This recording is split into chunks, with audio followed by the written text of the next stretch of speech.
Are you stuck deciding whether you buy or sell real estate in 2024, or do you wait until 2025?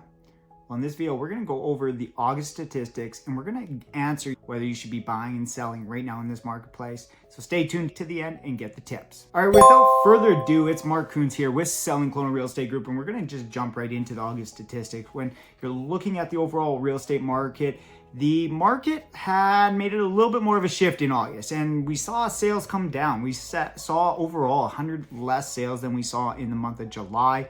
And listings, however, are also on the way down. Even though listings and the sales were down 100 sales and we lost 100 listings on the overall active market, there are still 12 months of inventory, which has been a very volatile side of things. So we're just gonna look at the stats here. And as we're looking at the real estate market, we're gonna take a look at the total number of sales and listings here. So in the green, we have the total sales. In the red here, total number of active listings. So you've seen some volatility over the last 10 years. We're higher than we were 10 years ago. But what we're looking at is we're starting to see some inventory come off the market. So in the month of, since July, we've seen 111 different sales come off the market. And when you look at the average number of sales, we also saw a reduction in sales. A little bit of it is seasonal slowdown. So from July to August, we saw a seasonal slowdown, but we did see 100 fewer sales. When we're looking at it, what we're going to focus on is the active number of listings. And when you're looking at it, here's 2024 total active number of listings. So you've seen it kind of increase there. And so it started below 2,400. And so we've increased about 1,300 active total listings in the marketplace. And at its peak, over 1,400 active number of listings that had come on the market.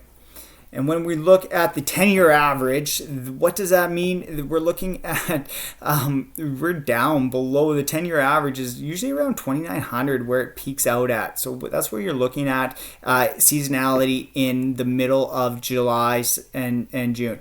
As we head into the winter here, as you can see on the 10-year average, we start to see inventory come off the market. And looking at raw numbers here, you're going to start to see about 29% of the active number of listings coming off the market. So that's, as a home buyer or home seller, you got to factor that into your home selling and buying strategies here. So if you are looking to do something in 2024, just know that the likelihood of you having less inventory and less opportunities on the marketplace is going to be lower. There's just not going to be that much enough options, more options for you. And when you look at the true numbers here, so 71% drop. So that's when you look at the 10-year average in end of August, 2,800 active listings, and we see it come. You can see month over month what is dropping there. So we see about 1%. This month, this is real time this year. So we saw a 3% drop from July to August. So we're running at about a month ahead of the normal marketplace. So we might see homes come off the market a little bit sooner this year. Maybe this was a fluke. One time doesn't necessarily make a trend, so we do want to continue to watch that and just see what's happening with the inventory. But we are going to see more and more as we hit the months of inventory come off.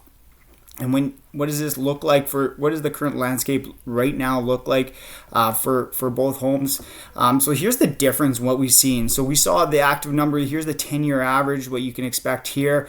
And here's where we're currently running with active number of listings in 2024 so far. So you can see a little bit of a discrepancy there. And we started out relatively close, only 250 apart additional inventory, and then we started to see that climb. A little bit of lack of buyers, a little bit more short-term rentals, a little bit more stability in the marketplace. We'll see with the lower rates in the marketplace what that'll do for absorption and see coming off the market. So as we're looking in the marketplace, BCRA is predicting price growth in 2025 of 2.8% for the Central Okanagan, down, which is up from what our decrease was this year. They're expecting about a 0.3 price decrease for 2024, which is the last half is going to be forecasted out. And as we look, we saw in 2023 5.2% drop in overall price points. So seems like we're at the bottom of that trough right now in the marketplace. And with interest rates predicted to come down another 0.7%, we are expecting to see some more activity and consumer confidence in the marketplace. And BCRA is forecasting that out in their recent quarter three forecast.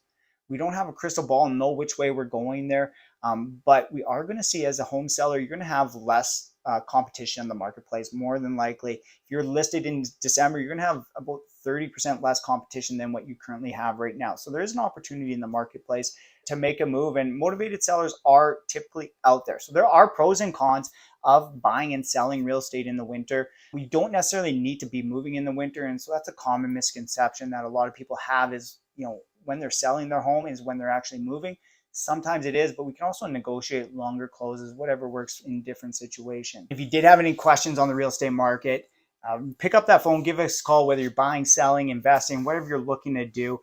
There are opportunities right now. So there's some good opportunities to be able to take advantage of. And no matter the condition in the marketplace, there's always winners and losers. And so right now, it's tough to know if it's going to be a right move.